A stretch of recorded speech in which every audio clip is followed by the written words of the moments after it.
Good morning. I'm here at beautiful Mount Sinai Harbor with Councilwoman Jane Bonner and our wonderful staff of Bay Constables and from our oyster hatchery here. And today, we're going to drop 14,000 live oysters into our harbor. Last year, we had a banner year for oyster growth in this harbor, which speaks well of the water quality.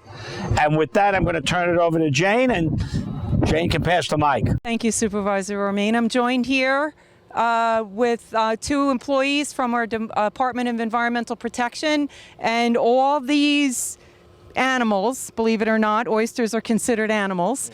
They work in our hatchery growing these to get them a certain size so then we can put them in the harbor and they'll filter all the water. Craig, why don't you talk a little bit about what the oysters' responsibilities will be after we toss them in?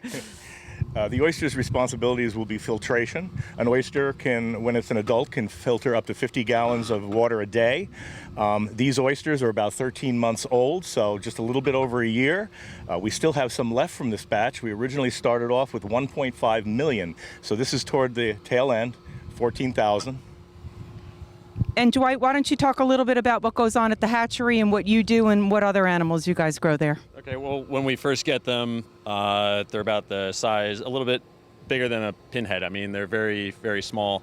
And it doesn't take too long. I mean, the water quality here is really good for growing oysters. So at the end of the year, they can grow up to 1.5 inches, even larger.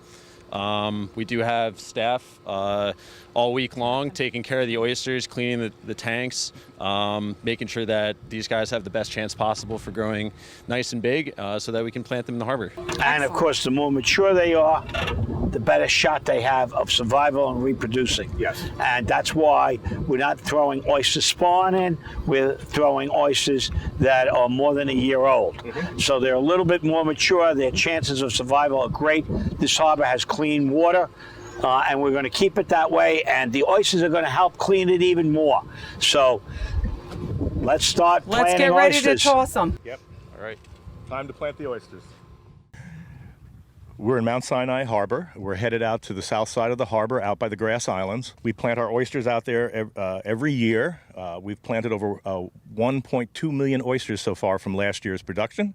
Along this side of the harbor, there's a natural setting area of gravel and stone. We're going to start from there and head down to the east.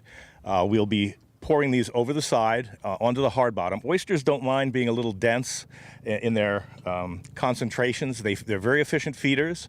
They'll feed clean up to 50 gallons of water a day, and this will be a good location for them. We've already planted the rest of the harbor.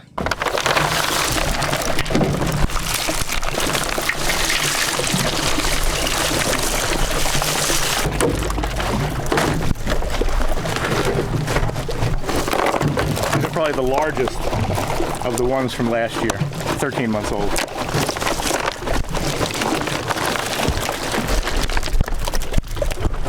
You can see they grow right into the batch that they're cultured in. It leaves a waffle pattern in the shell.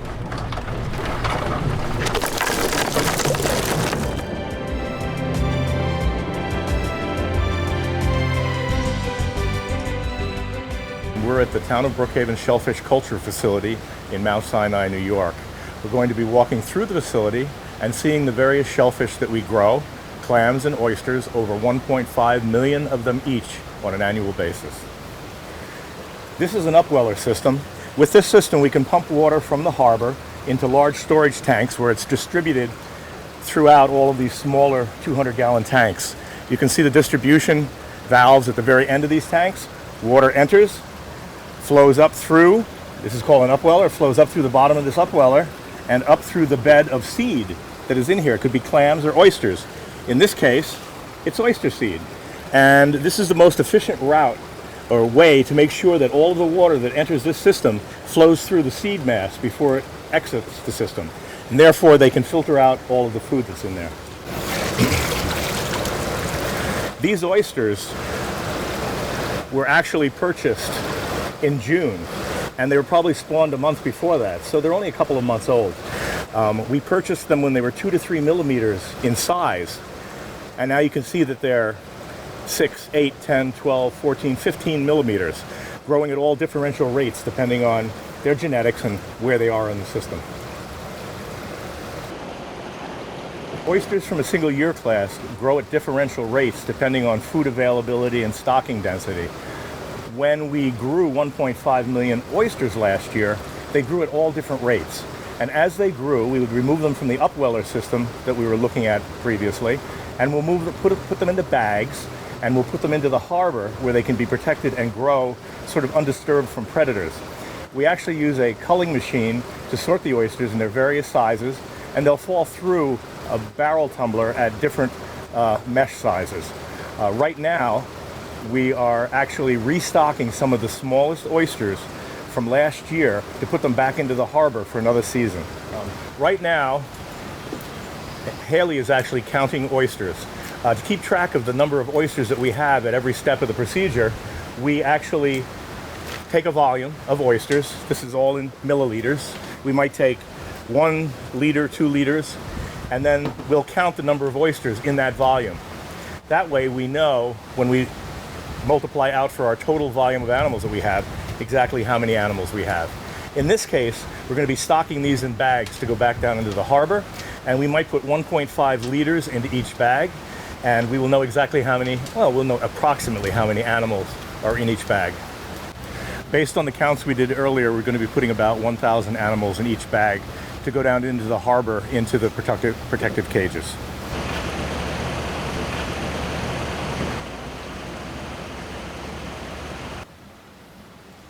They pack down a lot better when you use water with them.